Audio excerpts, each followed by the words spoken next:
और अब मैं सबसे पहले अपनी पार्टी के संबंध में ये कहना चाहूंगी कि हमारी पार्टी ये चुनाव आपके मध्य प्रदेश स्टेट की अधिकांश विधानसभा की सीटों पर पूरी तैयारी व दमदारी के साथ लड़ रही है। अर्थात हमारी पार्टी ने इस चुनाव में यहाँ केवल गोंडवाना गणतंत्र पार्टी को छोड़कर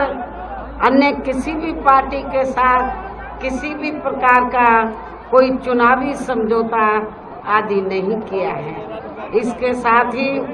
हमने बीएसपी से जुड़ने की तादाद को ध्यान में रखकर फिर उसी अनुपात में यहाँ सर्व समाज के लोगों को टिकट भी दिए हैं। लेकिन अब मैं इस हो रहे विधानसभा आम चुनाव में आप लोगों का ध्यान अपनी पार्टी बीएसपी को कामयाब बनाने के लिए कुछ जरूरी बातों की तरफ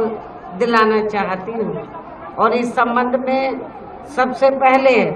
मैं आप लोगों को ये कहना चाहूँगी कि अपने देश को आज़ाद हुए व भारतीय संविधान को भी लागू हुए अब वर्षों बीत चुके हैं और इस लंबी अवधि में केंद्र व आपके प्रदेश में भी आपके यहाँ मध्य प्रदेश में भी विभिन्न विरोधी पार्टियों की सरकारें रही हैं। लेकिन दुख की बात यह है कि इस दौरान यहाँ सभी विरोधी पार्टियों की रही सरकारों में आपके प्रदेश सहित पूरे देश में भी सर्व समाज में से विशेषकर दलितों, आदिवासियों, पिछड़े वर्गों, मुस्लिम व अन्य धार्मिक अल्पसंख्यकों के साथ साथ गरीबों, मजदूरों, किसानों, व्यापारियों, खासकर छोटे व्यापारियों एवं अन्य मेहनतकश लोगों का भी पूर्ण रूप से विकास व उत्थान आदि नहीं हो सका है। जिनकी सरकारों की नीतियों व कार्यशैली को अब इन्हें और ज़्यादा आजमाने की ज़रूरत नहीं है। और इस मामले में खासकर मैं दलितों, आदिवासियों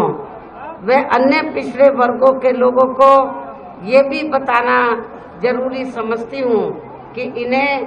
परम पूज्य बाबा साहब डॉक्टर भीमराव अंबेडकर के कड़े संघर्ष एवं अथक प्रयासों से भारतीय संविधान के तहत मिले कानूनी अधिकारों में से खासकर सरकारी नौकरियों में जो आरक्षण की सुविधा मिली है तो उसे भी यहाँ शुरू से ही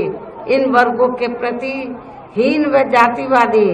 मानसिकता रखने वाली सभी विरोधी पार्टियों की रही सरकारें प्रभावहीन बनाने में तथा इसे अब धीरे धीरे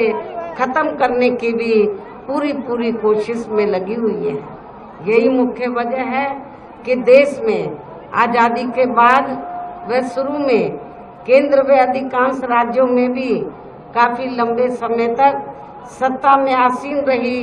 कांग्रेस पार्टी ने और अब पिछले कुछ वर्षों से केंद्र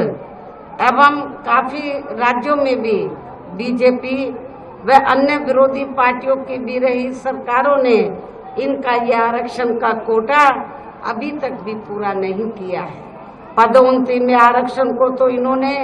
मान्य कोर्ट की आड़ में काफ़ी हद तक खत्म ही कर दिया है और इस मामले में लगभग यही स्थिति हमें यहाँ के मध्य प्रदेश स्टेट में भी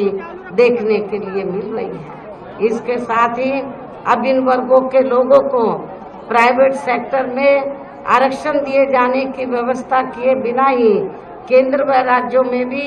ज़्यादातर सरकारी कार्य यहाँ प्राइवेट सेक्टर के जरिए देश के अधिकांश बड़े बड़े पूंजीपतियों व धन्ना सेठों को ही दिए जा रहे हैं, जिसके कारण अब पूरे देश में इन वर्गों के लोगों को आरक्षण का बहुत कम ही लाभ मिल पा रहा है और इससे अब पूरे देश में दलितों व आदिवासियों के साथ साथ अन्य पिछड़े वर्गों को भी काफ़ी ज़्यादा नुकसान हो रहा है। जबकि अन्य पिछड़े वर्गों के लोगों को ये भी मालूम होना चाहिए कि इन्हें मंडल कमीशन की रिपोर्ट के तहत आरक्षण की ये सुविधा केंद्र में कांग्रेस पार्टी की रही सरकार में नहीं मिली है। वैसे इस संबंध में आप लोगों को ये मालूम होना चाहिए कि परम पूज्य बाबा साहब डॉक्टर अंबेडकर ने